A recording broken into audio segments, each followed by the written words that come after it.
আরেক কথা বলছে, জামাই নিয়ে ঘুমাই থাকো কে? জামাই নিয়ে ঘুমাই থাকবো, মারফতওয়ালারাও তো ঘুমের মধ্যে নাই। ইস, বিয়া না করে বুঝছ তুই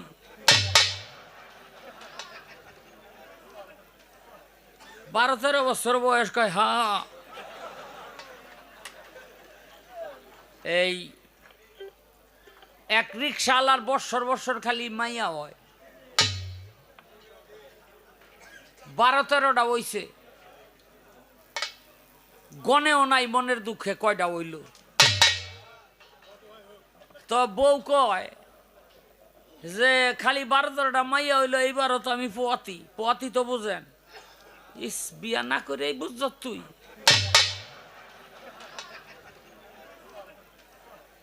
12-13 বছর বয়স কয় হ্যাঁ।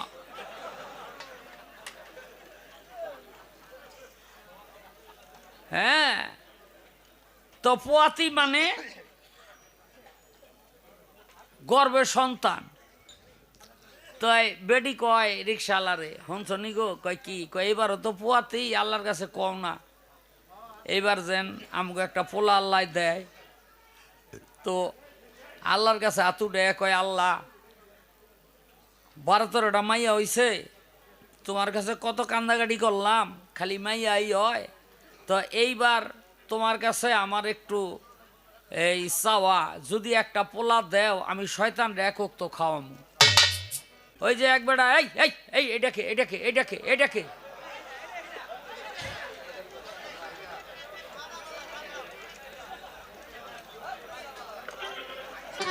স্বামী স্ত্রী যদি শয়ন করে একই কক্ষে, তাহলে ফরজ গোসল করা লাগে না? লাগে। এটা শরীয়তের বিধান, এটা শরীয়তের বিধান। স্বামী স্ত্রী একই কক্ষে শয়ন করলে ফরজ গোসল করতে হয়। আচ্ছা, ফরজ গোসল করলে ওখান থেকে স্বামী স্ত্রী যখন শয়ন করে এরপরেই তো একটা বাচ্চা জন্ম নেয় নাকি? আচ্ছা, একটা ফোঁটা পানি বের হওয়ার জন্য যদি গোসল করা লাগে, ওই পানিতে আমার জন্ম, আপনার জন্ম, সবার জন্ম নাকি? আচ্ছা, ওই পানির জন্যই তো গোসল করা লাগে। আচ্ছা, তাহলে ওই পানিটা যদি অপবিত্র হয় তাহলে আমি কি পবিত্র না? এটা এটা আপনার কাছে আমার একটা প্রশ্ন, যে শরীয়তের বিধানে স্বামী স্ত্রী একই কক্ষে শয়ন করলে ফরজ গোসল করা লাগে, তাহলে আমি তো ওই পানিতেই জন্ম, তাহলে কোন পানি আছে পৃথিবীতে সেই পানিতে আমি পবিত্র হইতে পারবো? এটা আমি আমাকে দিয়ে বুঝাচ্ছি। সহবাসের দোয়া পইরা আপনি বিবির কাছে গেছেন, ওই ঘরে সন্তান জন্ম নিছে, এইটা আগেও পাক পরেও পাক, এটার মধ্যে কোনো ভেজাল নাই। আর যদি সহবাসের দোয়া পইরা না লন, তাইলে আল্লাহ বলে তার সাথে শয়তান থাকে, শয়তান। একজন স্বামী যদি স্ত্রীর কাছে যায়, সহবাসের দোয়া পড়ে না, তখন যদি সন্তান হয়, ওই সন্তানের ভাগ পায় শয়তান, ওই সন্তান হয় না পাক। তা আমার মনে হয় তুমি এই পর্যন্ত ওরকম কারো কাছে যাও নাই যে দোয়াটা পইরা লয়।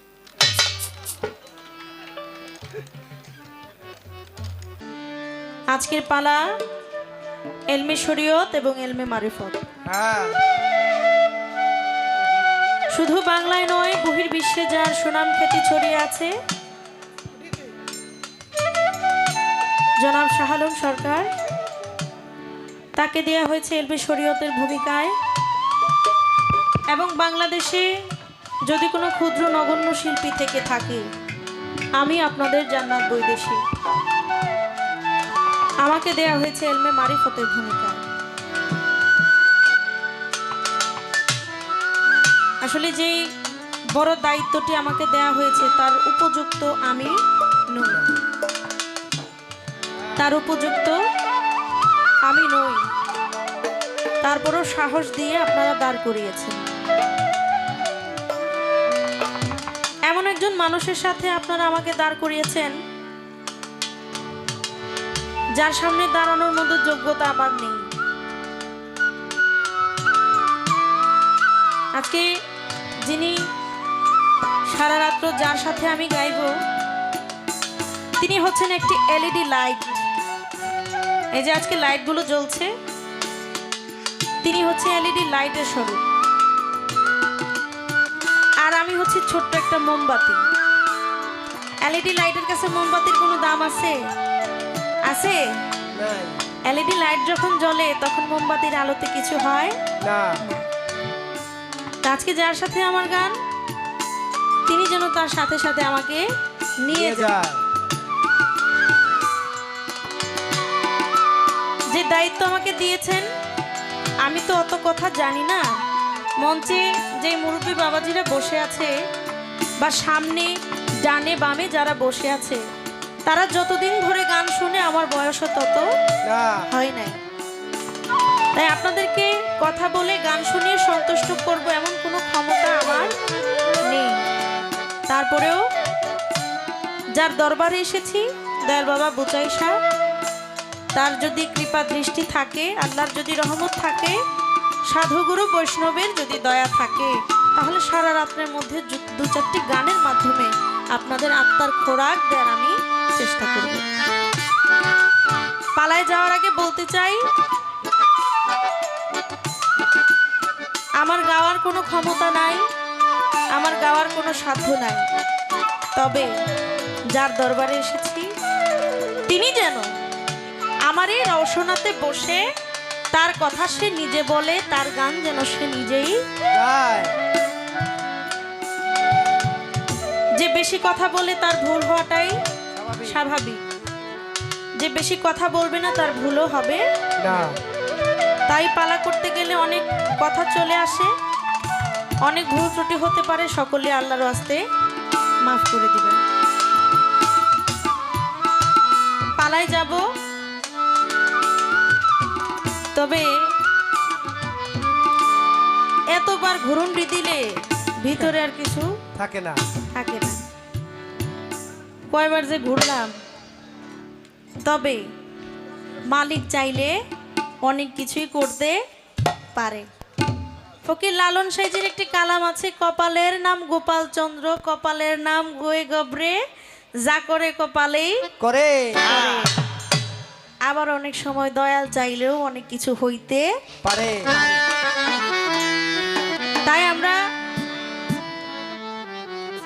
সেদিকেই আশাবাদী, দয়াল যেদিকে আমাদেরকে নেয় সেদিকেই আমরা যাব।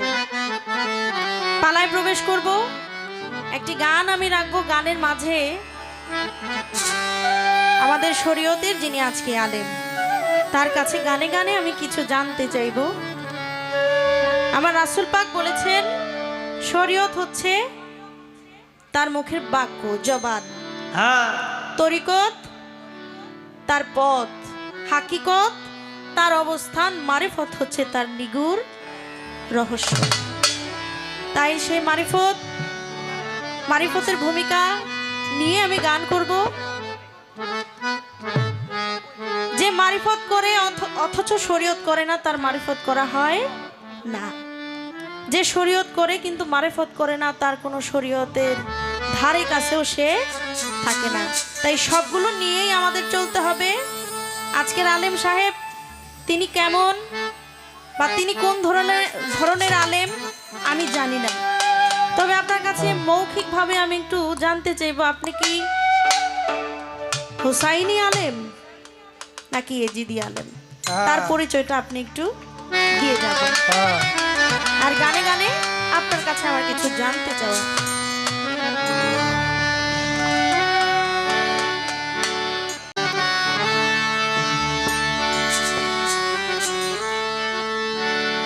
আমি নামাজ পড়ি মনে করি,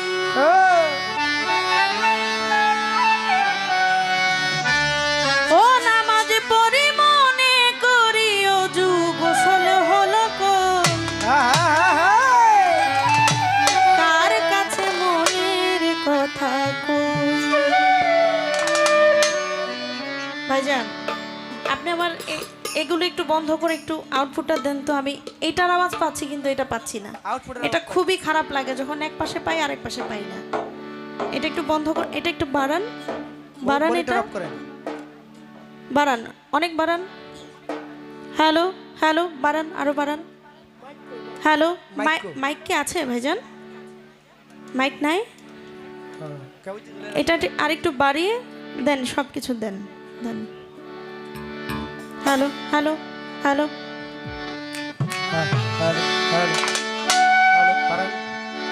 আমি নামাজ পড়ি মনে করি,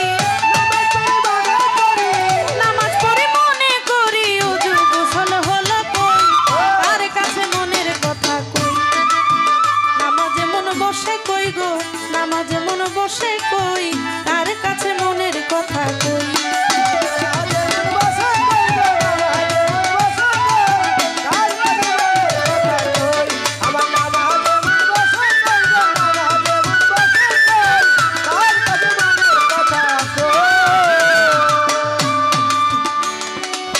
না পাক পানিতে জন্ম হয়, ইহা শরীয়তে কয়, পানি দিয়া ওযু করলে তাতে কি পাক হয়।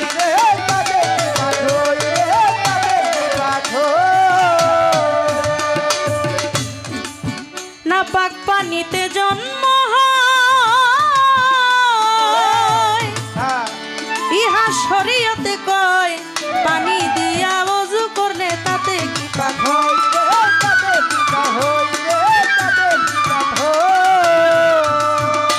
তুমি জানলে বলো সত্য বিষয়, জানলে বলো সত্য বিষয়, কিসে পাক পবিত্র হই, কার কাছে মনের কথা কই, নামাজে মন বসে কই গো, নামাজে মন বসে কই, কার কাছে মনের কথা কই।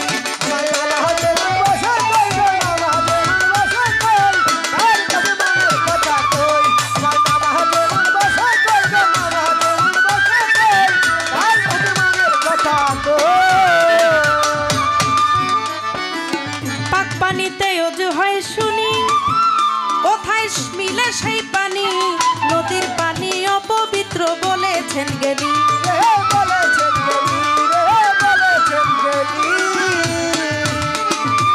পাক পানিতে ওযু হয় শুনি, কোথায় মিলে সেই পানি, নদীর পানি অপবিত্র বলেছেন জ্ঞানী।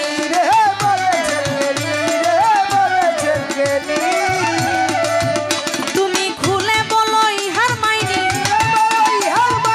খুলে বলো ইহার মাইনি, কোন পানিতে ওযু হয়, কার কাছে মনের কথা কই, নামাজে মন বসে কই গো, নামাজে মন বসে কই, কার কাছে মনের কথা কই।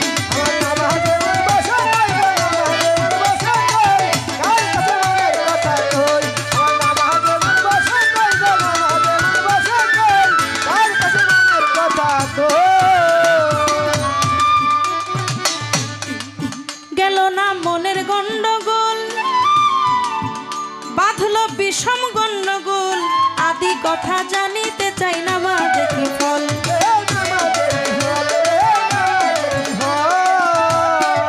গেল না মনের গন্ডগোল, বাঁধলো বিষম গন্ডগোল, আদি কথা জানিতে চাই, নামাজে কি ফল।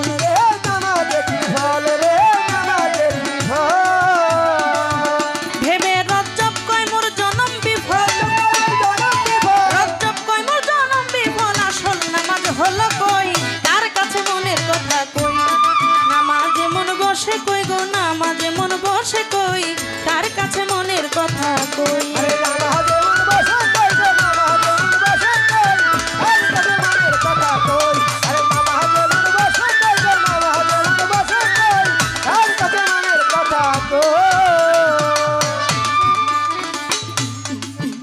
সাধক রজব আলী দেওয়ান সাহেব, তার একটি কালাম দিয়ে আমি শুরু করলাম। তার এই কালামের মধ্যে বললেন, নামাজে মন বসে কই, কার কাছে মনের কথা কই, নামাজ পড়ি মনে করি, ওযু গোসল হলো কই, কার কাছে মনের কথা কই। শরীয়তের আলেম আছে না, সবাই কিন্তু একরকম না। আলেমের মধ্যেও জালেম আছে, ফকিরের মধ্যেও ফকর আছে। দয়াল বাবা বুচাই পাগলার মাজার ভাঙা হয়েছে না? হ্যাঁ হয়েছে তো? হ্যাঁ আপনারা হ্যাঁ বা না বলেন। হয়েছে? আচ্ছা, এই মাজারটা কারা ভাঙছে? কোনো পাগল ভাঙছে? না না মারিফতের কোনো পাগল ভাঙছে? না। ফকির ভাঙছে? মারছে কারা? ভাঙছে কারা? যারা শরীয়তের লোক।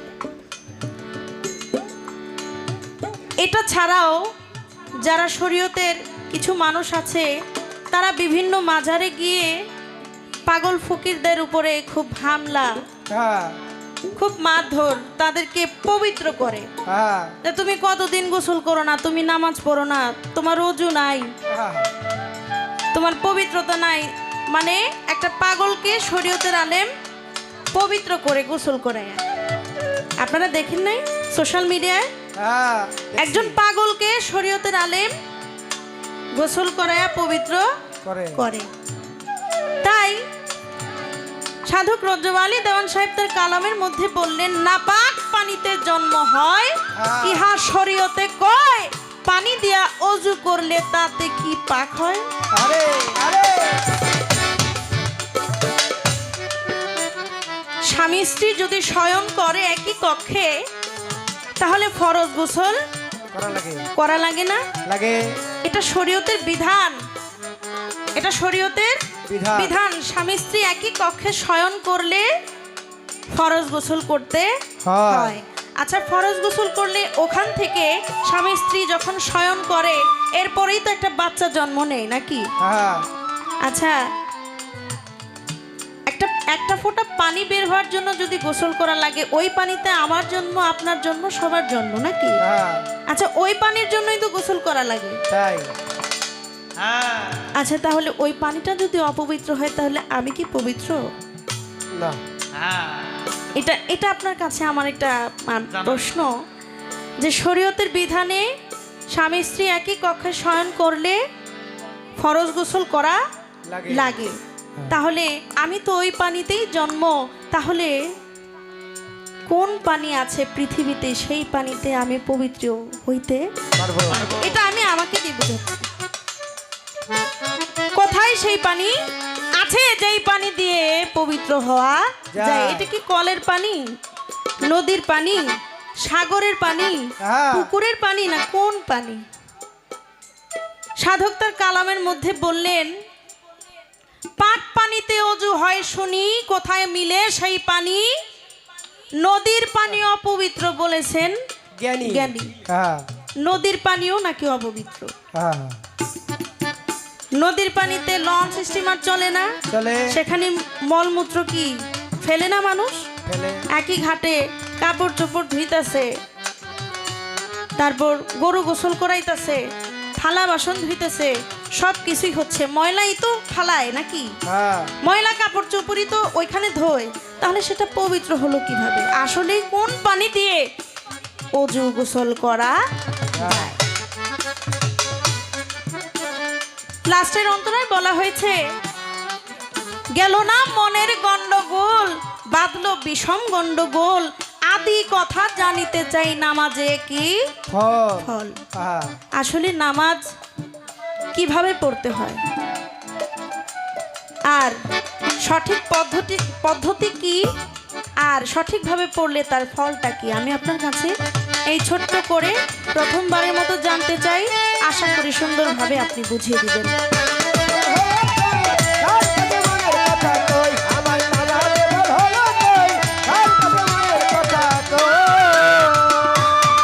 গেল না মনের গন্ডগোল, বাঁধলো বিষম গন্ডগোল, আদি কথা জানিতে চাই নামাজ কি ফল।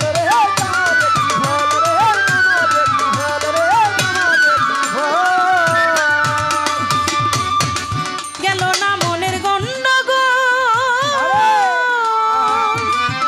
বাঁধলো বিষম গন্ডগোল, আদি কথা জানিতে চাই নামাজ কি ফল।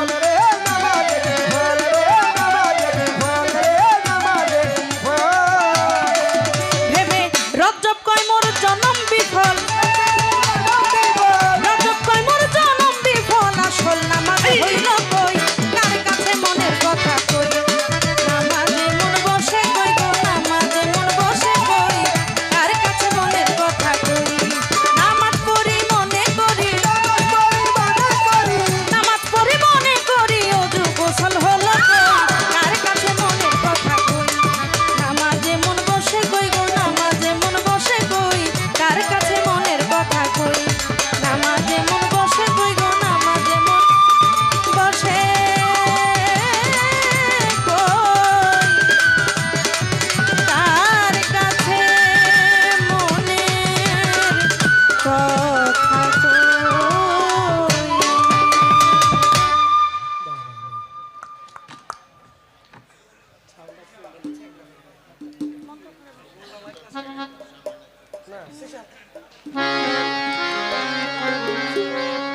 পালা থেকে একটি গান আমি রাখলাম। এবার যার নামে আজকের এই অনুষ্ঠান, যার স্মরণে, তার নামে একটি গুণগান আমি চেষ্টা করব রাখার। চমৎকার একটি গান রেখেছেন আমাদের সরকার সাহেব এবং কিছু গুরুত্বপূর্ণ কথাও বললেন। এক নিয়তে ওলি আল্লাহর দরবারে যদি কেউ যায়, তার মনের আশা অবশ্যই অবশ্যই আল্লাহ পাক কবুল করেন। এই জিনিসটা নিয়েও অনেকের মধ্যে ঝামেলা থাকে। আসলে উসিলা ছাড়া কোনো কিছু হয় না। আমি যে দুনিয়ায় এসেছি, আমার আসার মাধ্যমটাও ছিল আমার বাবা মা, এটা উসিলা। এক ভক্ত তার গুরুর দরবারে অনেক বছর গোলামি করছে। গোলামি করার পরে গুরুকে জিজ্ঞেস করে, দয়াল, এত বছর যে আপনার দরবারে গোলামি করতেছি, আসলে আমি কিছুই বুঝি নাই, মানুষ কেন আপনার কাছে আসে? এটার জবাবটা একটু আপনি আমাকে দিবেন। গুরু বলতেছে, তুমি বুঝো নাই, এত বছর থাকো কিন্তু তুমি এখনো বুঝতে পারতেছো না মানুষ কেন এখানে আসে? বললো যে না, আমি বুঝতেছি না। দয়াল বলল, আমি এখন তোমারে এই কথা বলতে পারবো না। ভক্ত গেছে রাগ হইয়া, যে আপনি এত বছর আপনার গোলামি করলাম, এত বছর পরে আপনার একটা প্রশ্ন আমি জিজ্ঞেস করলাম, তাও আপনি জবাব দিবেন না। আপনার দরবারেই আমি থাকবো না, আপনার দরবারেই আমি থাকবো না, আমি চলে যাব, আমাকে বিদায় দেন। গুরু তখন বলতেছে, পাগল রে, যাবি গা তো? গুরুর আবার সিগারেটের অভ্যাস ছিল। তখন গুরু বললেন, তুই তো চলে যাবি, শেষবারের মতো আমার একটা কাজ করে দিয়ে যা। বলে, কি বলেন? তখন ভক্ত বলল, গুরু বলল যে আমার তো সিগারেটের অভ্যাস, আমি আগুন পাইতেছি না, তুই একটু আগুন নিয়ে আয়, একটু আগুন নিয়ে আয়। ভক্ত গেছে দোকানে, দোকানে যে একটা ম্যাচ লাইট নিয়ে আসছে। যখন ম্যাচ লাইট নিয়ে আসছে, আয়না গুরুর কাছে দিছে, এই যে নেন আপনার ম্যাচ লাইট, আমি এখন চলি। গুরু বলল, আমি তো তোমার কাছ থেকে ম্যাচ লাইট চাই নাই, আমি আগুন চাইছি, তুমি আগুন নিয়ে আসো। আবার দৌড়ে গেছে, যাই এবার একটা মোমবাতি নিয়ে আসছে। এই যে আপনার মোমবাতি, এটার মধ্যে ধরায় তারপর আপনি খান। তখন আবার গুরু বলে, আমি তোমার কাছ থেকে তো মোমবাতি চাই নাই, লাইটার চাই নাই, আমি তোমার কাছে আগুন চাইছি। তখন ভক্ত বলে, কোনো কিছুর সাহায্য ছাড়া কি আগুন আনা যায়? কোনো কিছুর সাহায্য ছাড়া আগুন আনা যায় না। একটা কাঠি লাগবে, হয়তো একটা মোমবাতি লাগবে, নালে যে কোনো একটা কিছু তো লাগবে আগুন আনার জন্য। তখন গুরু বললেন, আরে পাগল, তুমি সামান্য আগুন কোনো কিছু সাহায্য ছাড়া তুমি আনতে পারবে না, তাহলে আল্লাহকে সাহায্য ছাড়া তুমি কিভাবে পাবে? একজন গুরু মুর্শিদের দরবারে মানুষ এই জন্যই আসে, কারণ কোনো কিছুর মাধ্যম ছাড়া কোনো কিছু পাওয়া যায় না। তাই আমি অধম, আমি অন্ধ, আমি ডাকতে পারি না, কিন্তু বুচাই পাগল সব দেখে, সব জানে। আমার কথা আল্লাহ শোনে না, কিন্তু বুচাই পাগলের কথা তো আল্লাহ শোনে। তার মাধ্যমে হয়তো আমার কথাটা তার কাছে পৌঁছে যাবে। আজকে আপনারা এখানে অনেকেই এসেছেন, কাকে ভালোবেসে আসছেন? বুচাই শাকে ভালোবেসে আসছেন। আপনাদের কোনো স্বার্থ আছে? কোনো স্বার্থ নাই। বুচাই পাগলকে ভালোবেসে আসছেন। যখন শুনছেন বুচাই পাগলার দরবারে অনুষ্ঠান, তখন আর ঘরে মন বসছে না, না, বসে নাই, চলে আসছেন। তাই আব্দুর রশিদ সরকার সাহেবের একটি গান আমি চেষ্টা করছি গাওয়ার।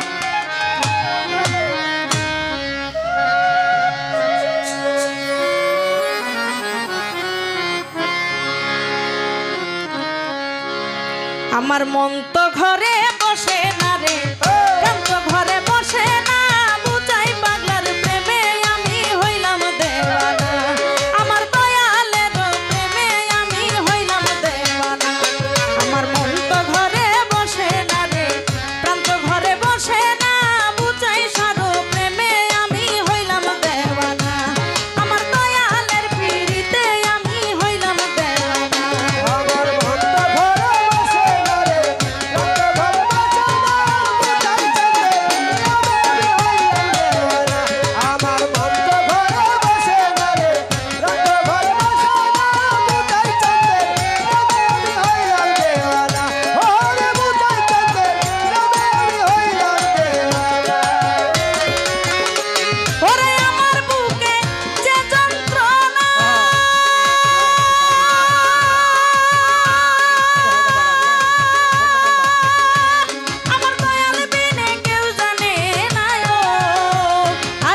অনেকগুলি প্রশ্ন।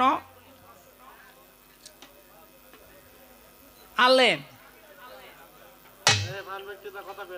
এই আলেমের মধ্যে অনেক ভাগ আছে। ওহাবি আলেম, এজিদি আলেম, হানাফি আলেম, শাফি আলেম। তা আপনি কোন পদের আলেম?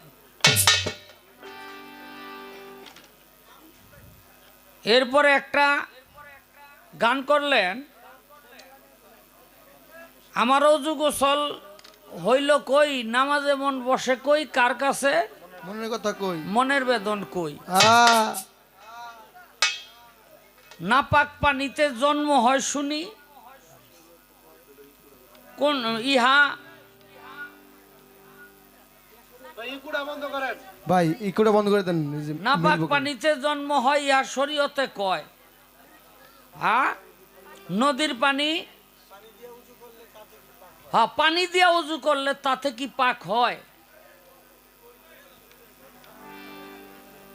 এরপর হইল নাপাক পানিতে জন্ম নিল বাবার ওই যে মণিবীর্য, এটা পানি মায়ের সেকমেতে গেল, এখন আমিও নাপাক হয়ে গেলাম, তো এখন পাক কেমনমু? এটার শেষ কথাটা হইল রজ্জব কয়মুর জনম বিফল। রজ্জব কয়মুর জনম বিফল। কি কয়? অজু গোসল হইল কই, এই আসল নামাজ হইল কই? দেখছেন, এত কিছু বুঝার পরে এরপরে কয় আমার জনম বিফল। এত বুঝা যে বিফলে গেছে, এই জন্য এত বুঝতে নাই, এই জন্য এত বুঝতে নাই। আমাকে বিক্রমপুরের এক বয়াতি আছিল মারফত আলী, হ্যাঁ কানা, অন্ধ, চোখে দেখতো না। আর তার পাশের গ্রামে আবার আরেক বয়াতি আসছিল, নাম হইল আলাউদ্দিন বয়াতি, ওই যে রাত্র 1টা বাজিল গান্ডা যার। হ্যাঁ, তো হেরা দুইজন গান গাইতো। তো মারফত আলী এলো 14 পুরুষ কানা, হের আবার একটা পোলা এতটু 6-7 বৎসর, হেডো কানা, হেডা বলল দুহারি করে।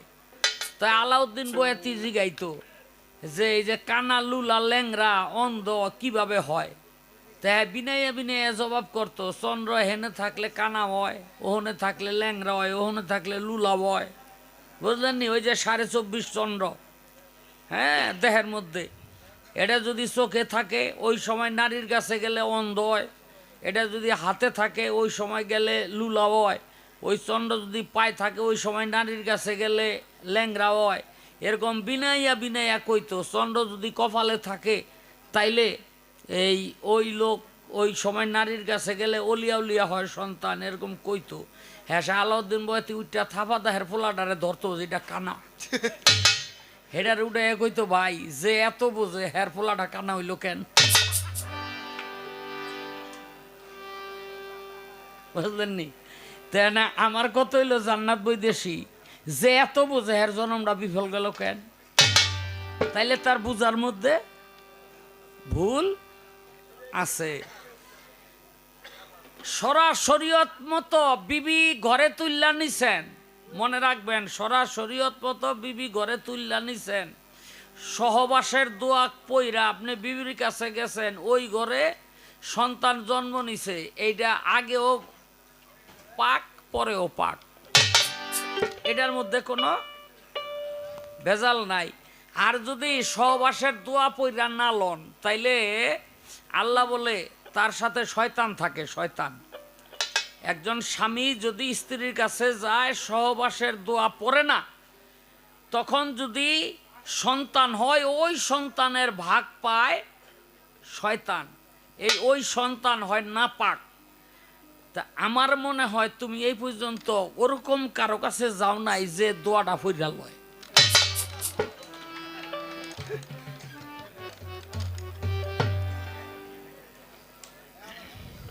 বুঝলেন নি? আমার কথা এরকম ওই,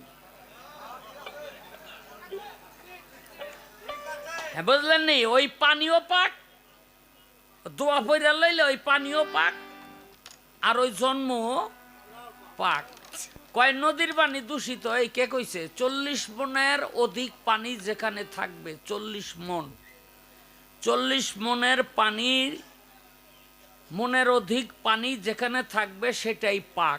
যদি সেখান থেকে মনে করেন একটা কূপের মধ্যে একটা মরা কুকুর পড়ছে, এখন পানিটা 40 মনের বেশি, কিন্তু সেই পানিটা পাক হবে না। কি করতে হবে? কুকুরটাকে তুইলা ফালাই দিতে হবে। ফালাই দিয়া সেখান থেকে 40 মণ পানি ফালাই দিলে দেখবেন ওই কুকুর মরার যে গন্ধ, এই গন্ধটার পানির মধ্যে থাকবে না। এটা তুমি পরীক্ষা করে দেখো, খালি হুইন্না বাই দিয়া হুইয়া থাকো না জামাই লইয়া। হ্যাঁ, তাইলে কি হইল? 40 মনের অধিক পানি যদি কোথাও থাকে তাহলে সেটা পাক। আর নদীর পানি এটা তো প্রবাহমান, নদীর পানিটা এটা প্রবাহমান। তুমি নদীর পানি দিয়েও যদি এই অজু কইরা মনে করো এটা দূষিত পানি, এটা তোমার বুঝার ভুল, এটা তোমার বুঝার ভুল। তো এখন যদি বলেন যে বুড়িগঙ্গার পানি এটা তো দিয়া নষ্ট করে আলাইছে, ওইটারে কি কয়? এই ট্যানারির বর্জ্য দিয়া এটারে নষ্ট করে ফেলাইছে, বিভিন্ন মিল ফ্যাক্টরির আবর্জনা গিয়া এটা নষ্ট হয়ে গেছে। ওখানে মনে করেন পানি আছে 1 কোটি মন, আর 2 কোটি মানুষে খালি আগেও বুড়িগঙ্গায়। কি মিছা কথা কইলাম? ঢাকার টাউনে 2 কোটি মানুষ থাকে, এই 2 কোটি মানুষের গুমুত যা আছে সব বুড়িগঙ্গা দিয়া বাইর হয়।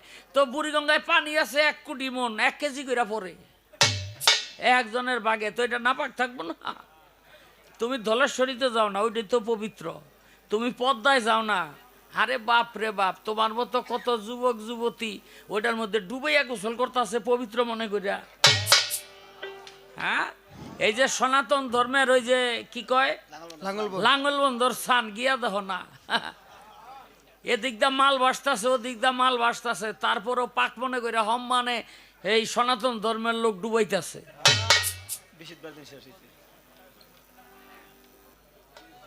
বুঝলেন নি? তো কয় আপনি কোন পদের আলেম? হ্যাঁ, আমি কোন পদের আলেম আমার গান শুনলে বুঝতে পারবা আমি যে কোন পদের আলেম। আমি এই কি বলবো, এই এক রিক্সাওয়ালার বৎসর বৎসর খালি মাইয়া হয়, 12-13টা হইছে, গনেও নাই মনের দুঃখে কয়টা হইল। তো বউ কয় যে খালি 12-13টা মাইয়া হইলো, এইবারও তো আমি পোয়াতি তো বুঝেন। ইস, বিয়া না করে এই বুঝছ তুই?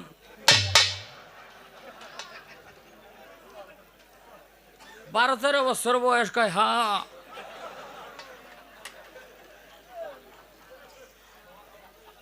হ্যাঁ, তো পোয়াতি মানে গর্বের সন্তান।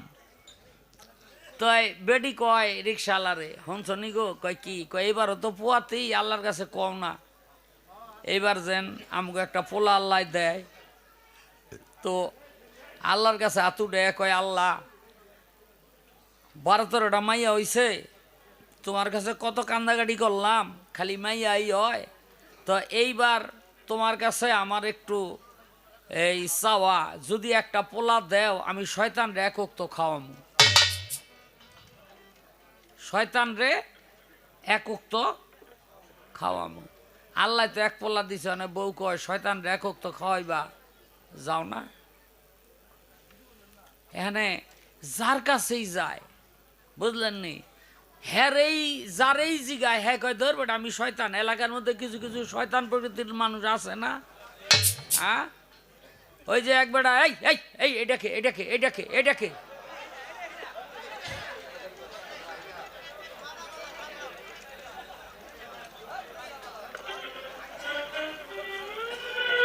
এই এই রাখ বেটা, বহুত করে ওঠে। যার কাছেই যায় কয় দূর আমি শয়তান না। দেখবেন গ্রামের মধ্যে এমন মানুষও আছে সারা গ্রামটারে ও একলাই জ্বালায়। কি ওই যে একজনে বলে মরার আগে পোলা কইছে, বাবার এই যেই জ্বালান গ্রামের মানুষের জ্বালাইছি আমি একটু প্রায়শ্চিত্ত করতে চাই। কয় কেমনে? কয় আমি মরলে গ্রামের 3 রাস্তার মোড়ে ওই মার্গ দিয়া বাঁশ ঢুকাই আমরা খাড়া করাই রাখবি, মানুষে দেখলে যেন ঘৃণা পোষণ করে। অনেক কি করবো, বাবাই ওসিয়ত করে থুয়ে গেছে, মরার পর তো খাড়া করাই থুইছে। পরের দিন পুলিশে এক গ্রামের ব্যাগ বাঁধছে যে তোরা এটারে মাইরা খাড়া করাই থুইছ। অনেক মানুষে জেলে বইয়া কান্দে আর কয় শালায় জিন্দা থাকতে তো জ্বালাইছেই, মইরা ও দেহ কি জ্বালানডা। এরকম একটার কাছে গেছে, হেইডাই কয় না ভাই আমি শয়তান না। এরপরে এক বুজুর্গানের কাছে গেছে, হুজুর বিপদে পড়ছি। কয় কি বিপদ? কয় শয়তান রে এক তো খাওয়ামু, এখনে তো শয়তান খুঁজা পাই না। কয় পাও না? কয় না। কয় আমি তাইলে তোমারে দেখাই দেই, তুমি শয়তান নিয়ে খাওয়াইও। কয় কেমনে? কয় বাড়িতে মিলাদ মাহফিলের আয়োজন করবা, যেইটা দেখবা ইয়া নবী সালাম আলাইকা কইয়া খারাইব না, ওইটাই শয়তান। কেন? কয় ওর ভিতরে নবীর মহব্বত নাই, ওইটাই শয়তান। আছে না নাই? হ্যাঁ, আগে আমরা কি সুন্দর খারো যাইতাম। হ্যাঁ, আল্লাহুম্মা সাল্লি আলা সাইয়্যিদিনা মাওলানা মুহাম্মদ বৈশা বৈশা পইরা এরপরে দাঁড়াই যাইতাম ইয়া নবী সালাম আলাইকা কি। কিন্তু ওখানে খারায় না। যদি জিজ্ঞাসা করবেন হুজুর খারাইলেন না কেন? কয় আল্লাহর সময় খারাইলাম না, নবীর সময় কি মানে আল্লাহর সময় দাঁড়ায় নাই, নবীর সময় কি খারাইব। আমি কোন আলেম জানো? আমি দাঁড়াইয়া মিলাদ পড়ার আলেম। এবার তুমি বুঝালো আমি কোন শ্রেণীর আলেম। যারা ওহাবি এজিদি মতবাদের আলেম, তারা আল্লাহর রাসূলকে কয় বড় ভাই, আপনারা বলেন নাউজুবিল্লাহ। আল্লাহর রাসূলকে বলে যে মাটির মানুষ, আপনারা বলেন নাউজুবিল্লাহ। তারা বলে আল্লাহর রসুল আমাদের মতোই মানুষ ছিল, আমাদের মতোই পায়খানা প্রস্রাব করত, এর বেশি কিছু না। আমাদের আল্লাহ পাওয়ার দরকার আছে, রসুলের কোনো দরকার নাই। আমি কিন্তু সেই আলেম, আমি কিন্তু সেই আলেম না বাবারে। আমরা যদি পায়খানা প্রস্রাব করি, বুঝলেন নি, 10-12 জন মিল্লা দিন 15 এক জায়গায় এই একটা গাছের গোড়ে প্রস্রাব করে দেখেন, গাছটা শুদ্ধ মরিয়া থাকবো কি? হ্যাঁ, মরিয়া থাকবো না? আর একখানে পায়খানা করে দেখেন, ওই জায়গার ওই এলাকা দিয়া মানুষ 8 বার পারবো না, আইতে গল্লাইব যাইতে গল্লাইব মানুষ। কেন? আপনার ময়লার গন্ধে। আচ্ছা, নবী তো আমাদের মতো মানুষ, নবীরও পায়খানা ছিল, প্রস্রাব ছিল। নবী খেজুর গাছের বাগানে পায়খানা প্রস্রাব করতে যায়, এক সাহাবী যায় ওইটা তোলার জন্য, সংগ্রহ করার জন্য। 1 দিন 2 দিন 3 দিন, একদিন গিয়েও পায় না। একদিন নবীর কাছে আইয়া কই, ইয়া রাসূলুল্লাহ আপনি পায়খানা প্রস্রাব করলে গিয়া পাই না, কারণটা কি? নবী কয় আমি পাক, আমার পায়খানাও পাক, আমার প্রস্রাবও পাক, তুমি পাইবা কই থেকে? আমি মাটিতে ফেলার সঙ্গে সঙ্গে মাটি ভক্তি ভরে খেয়ে নেয়। যারা কও নবী আমাদের মতো মানুষ, তারা একটু পায়খানা কইরা 100 জন মানুষ লাগাইয়া এরপরে মাটিরে দমকাই একটু খাইব। হ্যাঁ, আর নবীরটা পায় নাই, মাটিতে খাইয়া ফেলাইছে। এটা কিন্তু আমার কথা না, বুখারী শরীফ হাদিস।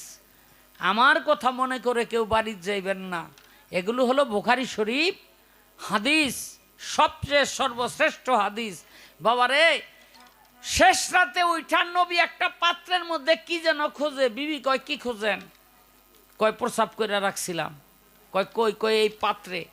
বিবি কয় ইয়া রাসূলুল্লাহ, গভীর রাত্রে যখন আমার ওই ঘুম ভাঙলো, পিপাসা লাগলো, তখন আমি পানি খুঁজতে খুঁজতে না পাইয়া এই পাত্রের পানি খাইয়া লাইছি। কয় কেন খাইলা?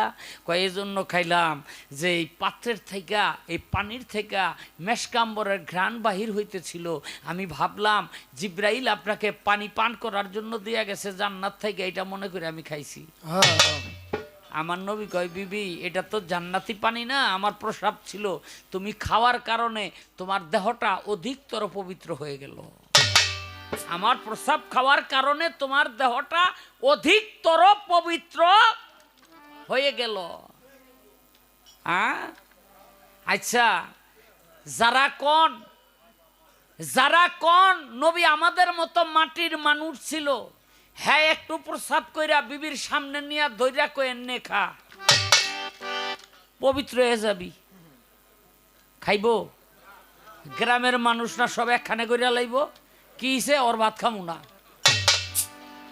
আরে ওইটা খাইব তো দূরের কথা, গ্রামের মানুষ সব একখানে কইরা বাপের বাড়ির ব্যাগ খবর দিয়া আগে ওরে ঘন্টা 2 ফিটাই এরপরে তালাক দিয়া থুয়ে যাইব গা, ঠিক কিনা?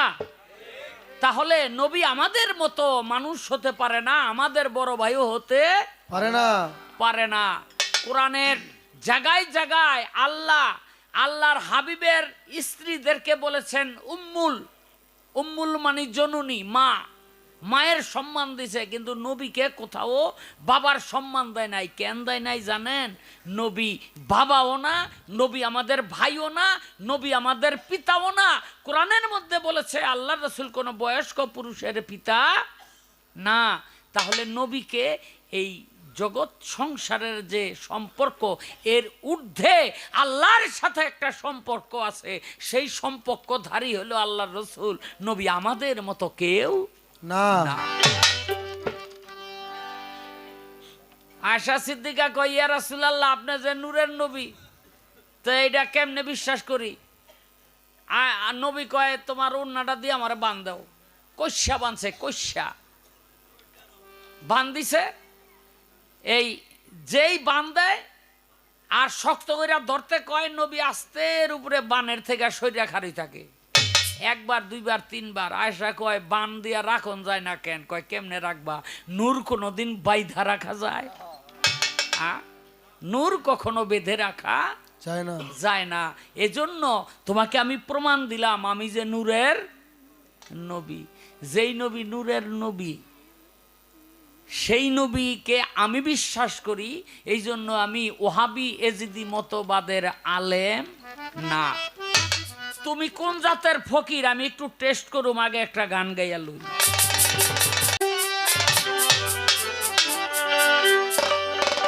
তুমি দিও কৃপা বৃন্দু করুণার সিন্ধু, দিও কৃপা বৃন্দু করুণার সিন্ধু, দিও কৃপা বিন্দু করুণার সিন্ধু, পারের বন্ধু তুমি হইও আখেরে নবী। আয় রে নবী আমার কণ্ঠপুরে নবী, আয় রে নবী আমার কণ্ঠপুরে নবী, আয় রে নবী আমার কণ্ঠপুরে নবী, আয় রে। অন্ধকারে আলো নবী নূরে ছিল, নিরাকারে এসে সেই নূর জলে ভাসিল। আয় অন্ধকারে আলো নবী নূরে ছিল, নিরাকারে সেই আলো ভাসিল। অন্ধকারে আলো নবী নূরে ছিল, নিরাকারে এসে সেই নূর জলে ভাসিল।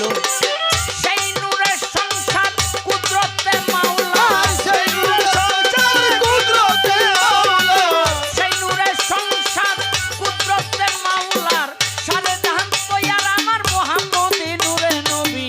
আয় রে নবী আমার কণ্ঠপুরে নবী, আয় রে নবী আমার কণ্ঠপুরে নবী, আয় রে। আপে আল্লাহ সুবহান আপনার খাদ্যবান, কোরআন বকশিস করিলেন তাহার উপরে। আপে আল্লাহ সুবহান কোরআন বকশিশ করেন তাহার উপরে। আপে আল্লাহ সুবহান আপনার খাদ্যবান, কোরআন বকশিস করিলেন তাহার উপরে। কোরআনের বর্ণন করিতে বিবরণ, কোরআনের বর্ণনা করিতে বিচরণ, কোরআনের বর্ণন করিতে বিতরণ, আসিলেন নুরি তন্ন কানগরে নবী। আয় রে নবী আমার কণ্ঠপুরে নবী, আয় রে নবী আমার কণ্ঠপুরে নবী, আয় রে নবী আমার কণ্ঠপুরে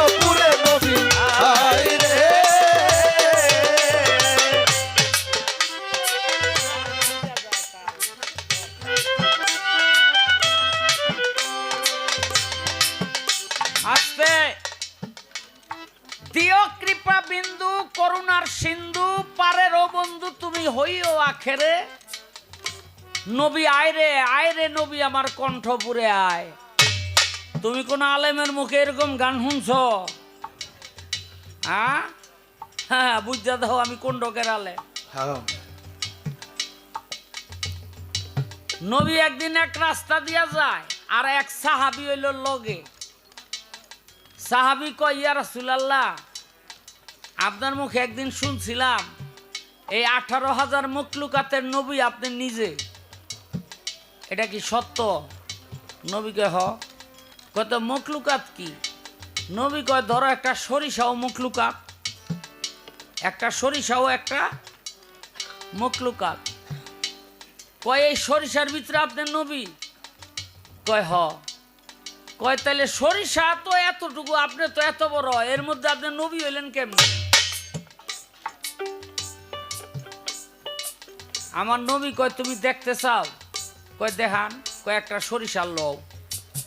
লইছে, কয় বিসমিল্লাহ কইয়া জমিনের মধ্যে সারছে, সরিষাটা ফলতে আরম্ভ করলো। হাদিস বলে ওহুদ পাহাড়ের সমান হয়ে গেছে ফুইলা। নবীর হাতের মধ্যে একটা লাঠি দিয়ে একটু আঘাত করলো, একটা দরজা হইল। নবী কয় এটার সরিষার ভিতরে ঢোকো। সাহাবী ঢুকছে, ঢুইকা দেখে দুনিয়ায় যেমন বাড়িঘর মানুষ, হ্যাঁ জমিন কৃষি কাজ করে, ওই জায়গার মধ্যেও ঠিক তাই। এক কৃষক আরেক কৃষককে বলে আজকে শুক্রবার, আখেরি জামানার পয়গাম্বর মসজিদের মধ্যে খুতবা দিবে, নামাজ পড়াবে, চল নামাজ পড়িগা। ওই ব্যক্তি কয় আমার একটু নিবা। কয় মিয়া নামাজ পড়বা তুমি যাইবা, আমরা না করুম কেন?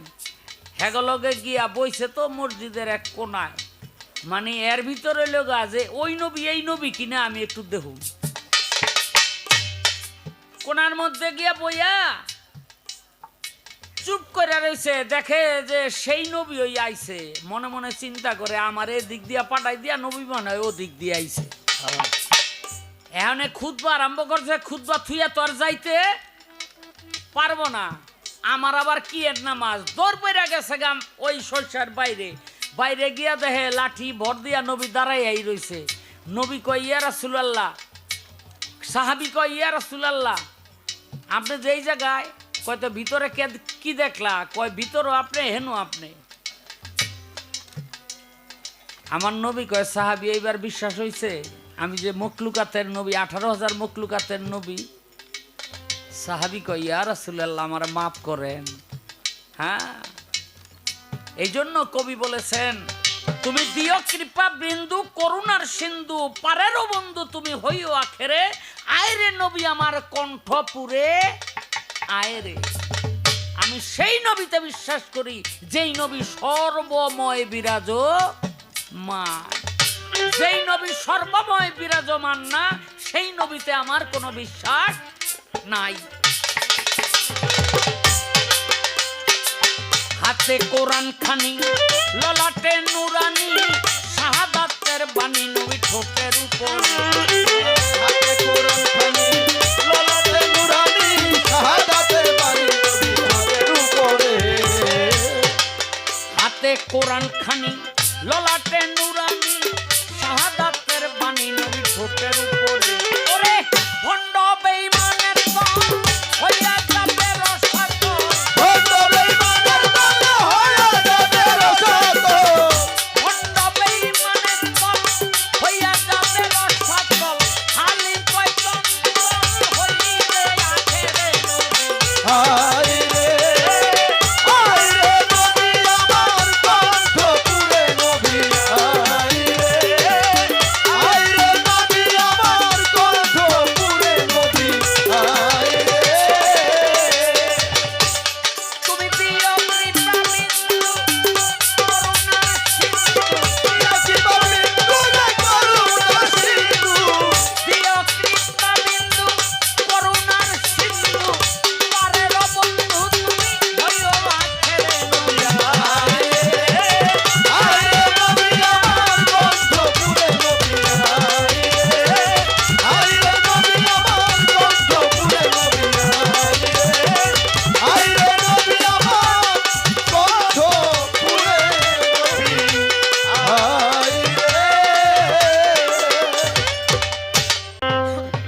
হইয়া পাগল ডাকে কোন পাগলে, পাগল হইয়া পাগল ডাকে কোন পাগলে, পাগলির জীবন ধন্য হইতো পাগলারে পাইলে।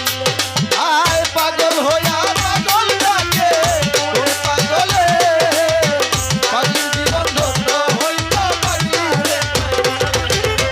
পাগল হইয়া পাগল ডাকে কোন পাগলে, পাগল জীবন ধন্য হইতো পাগলারে পাইলে।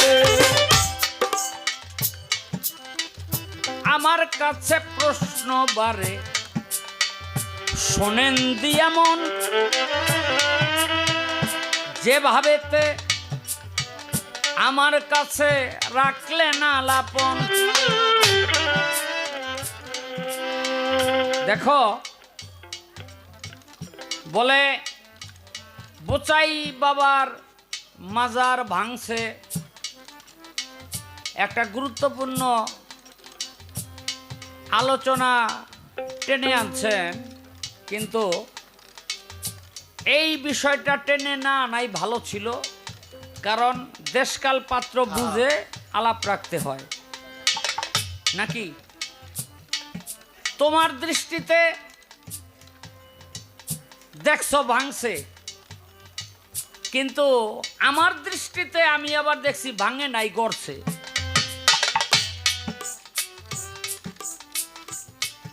বোচাইশা বাবার মাজার আগের চেয়ে সুন্দর হয়েছে না খারাপ হয়েছে? সুন্দর হয়েছে না?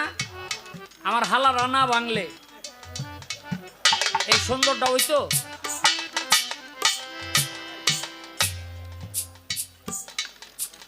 শোনেন একটা কথা কই,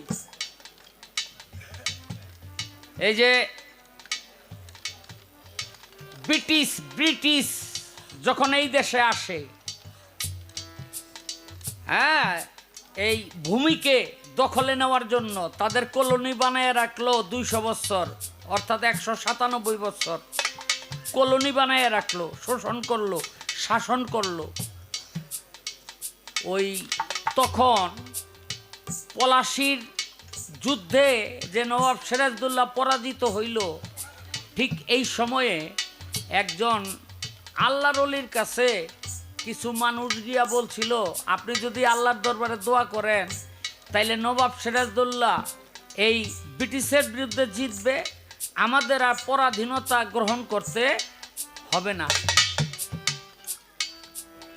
তখন সে চক্ষু বন্ধ করিয়া আল্লাহর কাছে দোয়া করব, কিন্তু চক্ষু খুললা কয় আমি দোয়া করুম না, করতে পারুম না।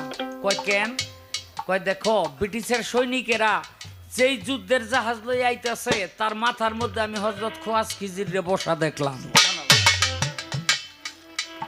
যেই যুদ্ধ লইয়া ভারতবর্ষ দখল করতে আইতেছে ওই জাহাজের মাথার মধ্যে দেখলাম হযরত খোয়াজ খিজির বসা। তাদের আশার মধ্যে নিশ্চয়ই মানুষের কোনো ভালো কিছু আছে।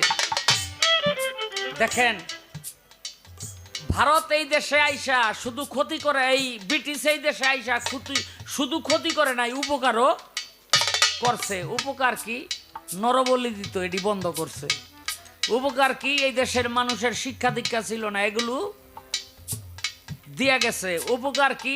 কিভাবে এই দেশের মানুষ পায়খানা করবে এইটাই জানতো না, এইটাই জানতো না। ব্রিটিশ এগুলো শিখাই থুয়া গেছে। এরকম অনেক কুসংস্কার, এই যে বাল্য বিয়া, এটা ব্রিটিশ বন্ধ করছে। এই যে সতীদাহ প্রথা, মানে স্বামী মারা গেলে স্ত্রীকে তার লগে জ্বালাইয়া দেওয়া, এটাকে বলা হয় সতীদাহ প্রথা। এটা বন্ধ করছে কে? ব্রিটিশ। তো এরকম অনেক ভালো ভালো কাজ ব্রিটিশ কইরা থুয়া গেছে, যার জন্য আশার মধ্যে ভালো কিছুও ছিল। যারা মাজার ভাঙছে তারা আল্লাহর কাছে অপরাধী না সম্মানী, এই বিচার আল্লাহ করবে। কিন্তু আমাদের দৃষ্টিতে দেখেন বোচাইশা বাবার মাজার আগের চেয়ে কয়েক কোটি গুণ সুন্দর হয়ে গেছে।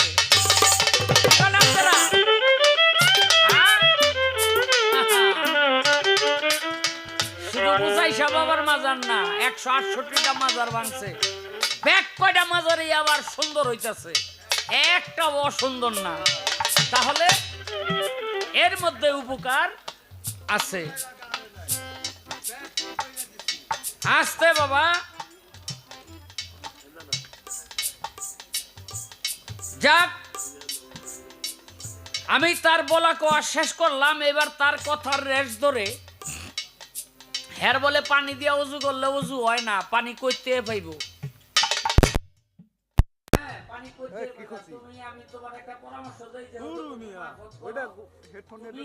স্বামীরে কইবা তোমার 2 ঘন্টা ফিটাইতে, পিটানোর পর তুমি একটা ব্যথা বেদনায় কাতরাইবা না, কাতরাইলে তোমার চোখ দা পানি বাইরিব, যেটা কয় কান্দনের পানি। 2টা বাড়ি লইয়া 2 চোখের পানি উঠাইয়া রাখবা, সেইটা দিয়া উজু করবা আর নামাজ পড়বা। তাতে তোমার আর দূষিত পানির কোনো ভয় থাকবো না। আর আমরা যারা শরীয়ত করি তারা টিউবওয়েল চাবাইয়া উজু করুম, নদীর পানি দিয়া উজু করুম, খালের পানি দিয়া উজু করুম, দরকার হলে মাম পানি কিনা লমু উজু করুম, আমাদের সমস্যা নাই। কারণ আল্লাহ রসুল আমাদেরকে যেমনে দিছে অমনি আমরা উজু করুম। এখন আমার কথা হইল,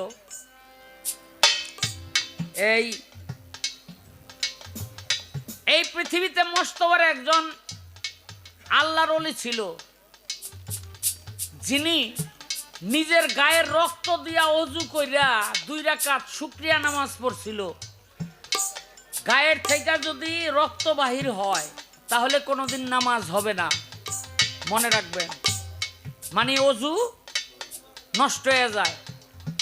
আর সেই রক্ত দিয়া অজু করে নামাজ পড়ছিল কেডা, এটা আমার একটু জানতে হইব, তাইলেই বোঝা যাইব যে অজু কারে কয়। এই রাখ, আরেকজন খালি কইতো এই মানুষ আমার ছোট ছোট পাথর মাইরো। কয় কেন? কয় বড় বড় পাথর মারলে আমার শরীর থেকে রক্ত বাইরিব, আর রক্ত বাইরিলে আমার অজু নষ্ট হয়ে যাবে, আমি নামাজটা পড়তে পারুম না। আমি জানতে চাই এই 2 ব্যক্তি কারা, যে এই একজনের রক্তের কারণে নামাজ পড়তে পারে না, আরেকজনের রক্ত দিয়ে উজু করে নামাজ পড়ে। এই 2 ব্যক্তি কারা, কারণটা ছিল কি? পাগল হইয়া পাগল ডাকে কোন পাগলে, পাগল জীবন ধন্য হইতো পাগলে পাগলে। পাগল হইয়া পাগল ডাকে কোন পাগলে, পাগল জীবন ধন্য হইতো পাগলে পাগলে। পাগল হইয়া পাগল ডাকে কোন পাগলে, পাগলার জীবন ধন্য হইতো পাগলি রে পাগলে।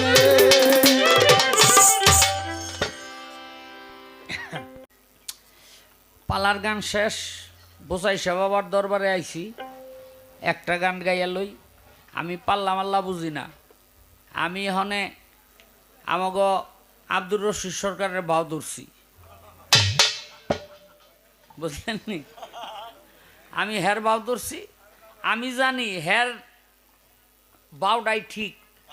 আর বয়াতিরা এই যে পালা শরীয়ত পাইলে যে কাঠমূল্য হয়ে যায়, এইটা ঠিক না। হ্যাঁ, একটা গান গাইল, পালার গান শেষ।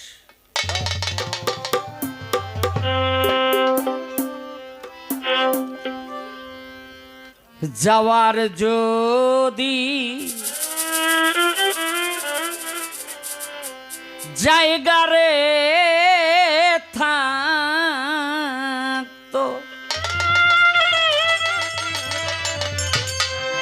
বোচাই চান তোর দরবারে আসতাম না,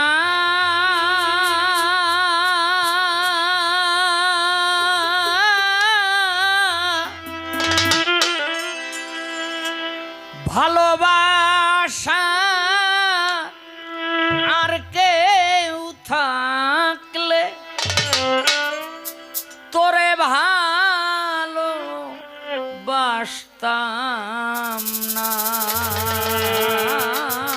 রে। যাওয়ার যদি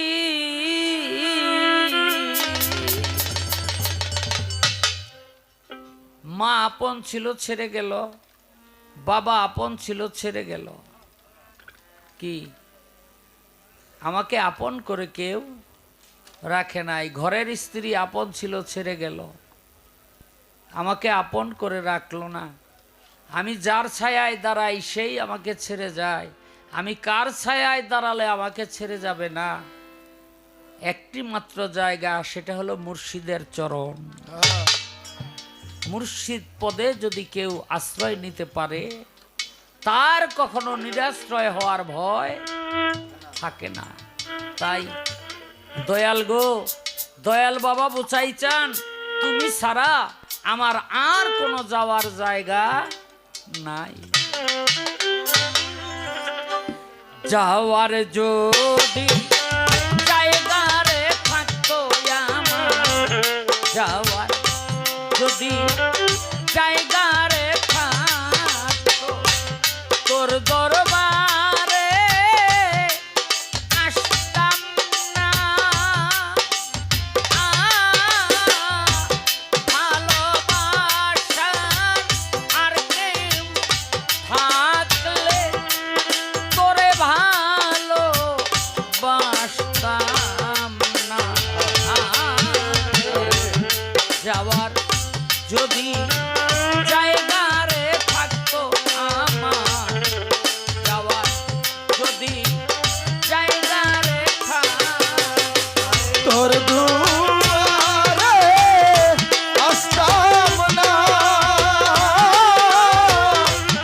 ভালোবাসার আর কেউ থাকলে তোরে ভালোবাসতাম না। আরে যাওয়ার যদি জায়গা রে থাকতো, যাওয়ার যদি জায়গা রে থাকতো, তোর দিয়ারে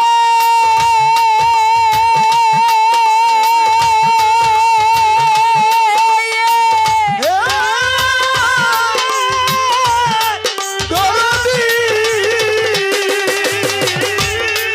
তুই ছাড়া যে আমার কোনো যাওয়ার জায়গা নাই।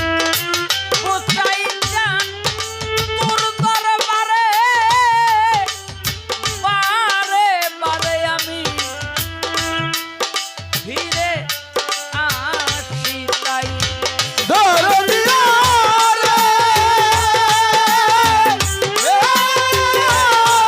দরদি তুই ছাড়া যে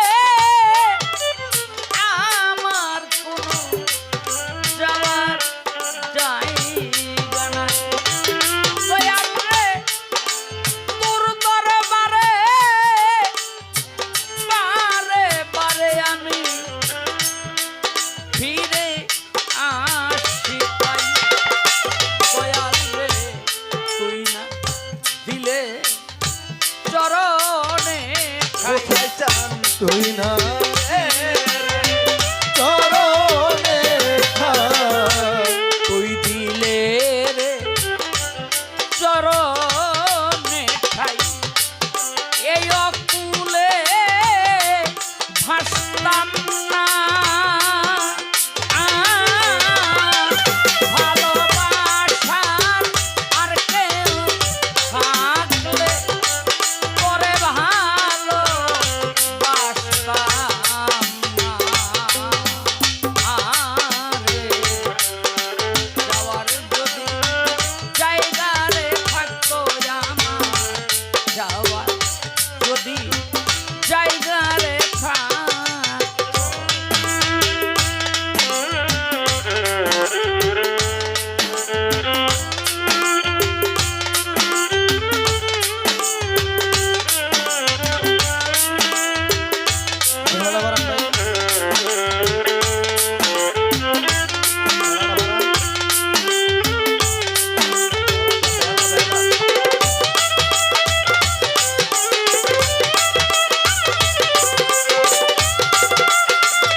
দরদিয়া রে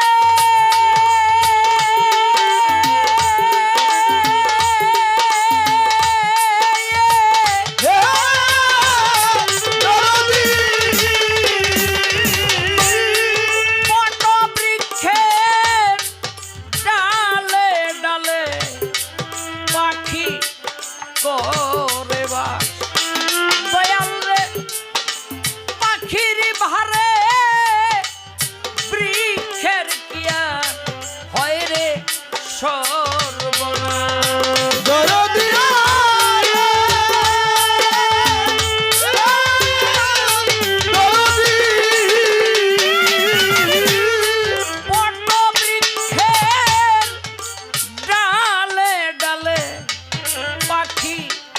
করে বাস বান্ধব পাখির ভারে বৃক্ষের কিয়া হয় রে সর্বনাশ দয়া আমি যে তো চরণের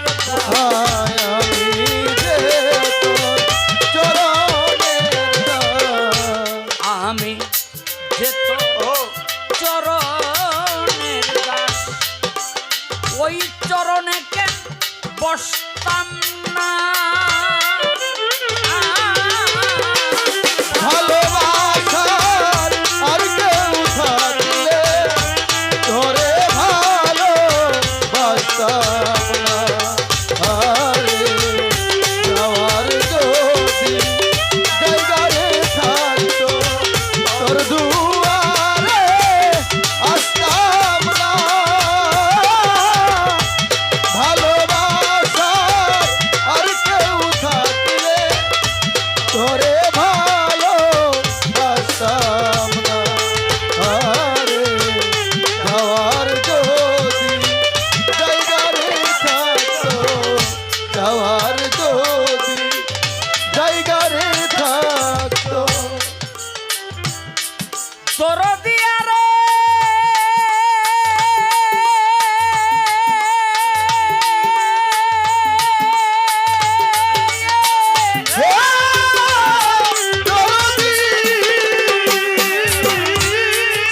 শায়ালম সরকার বলে আমি খুব মন্দ ওরে বান্ধব তাই আমারে করলি না রে একটু পছন্দ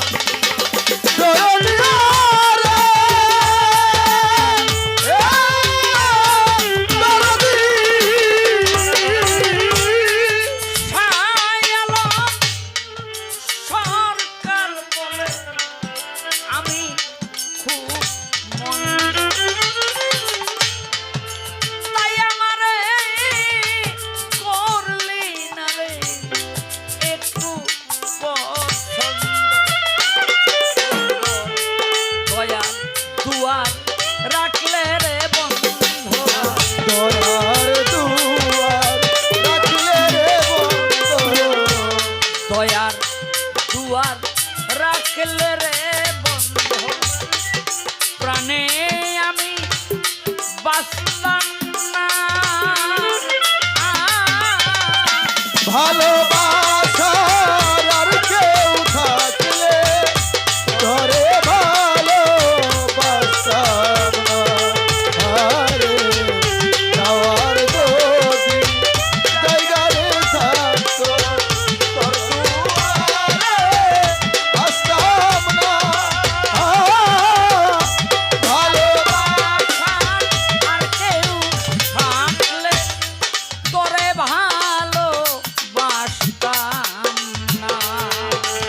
আরে যাওয়ার যদি জায়গা রে থাকতো, যাওয়ার যদি জায়গা রে থাকতো, যাওয়ার যদি জায়গা রে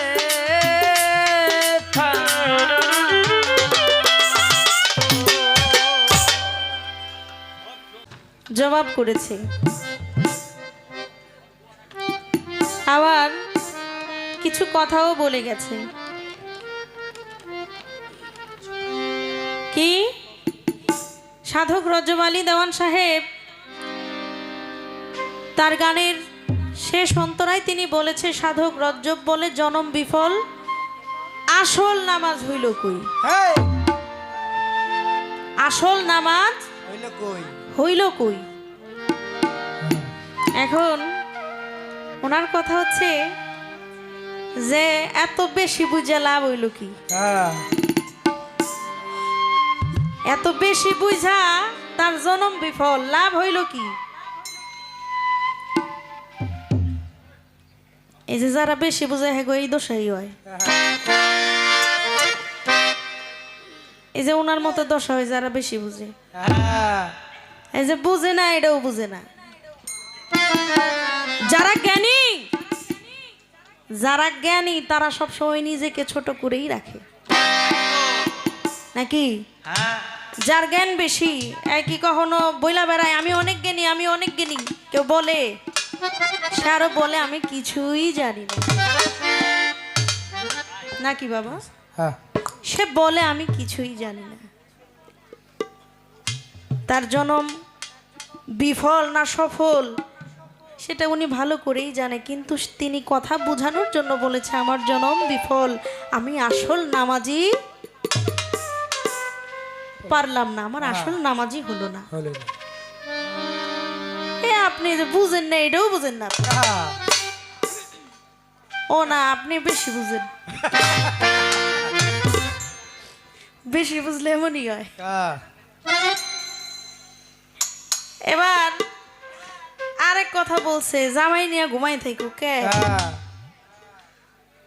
জামাই নিয়ে ঘুমাই থাকবো, মারফত হলারও তো ঘুমের মধ্যে নাই। আরে আল্লাহর নাম নিয়েই কুল পাই না, ঘুমের সময় কই। এই যে দেখেন না আজকে আয় পড়ছি, ঘুমের সময় আছে, আছে সময়, সময় নাই তো। আরে ডাইকাই তো কুল পাই না।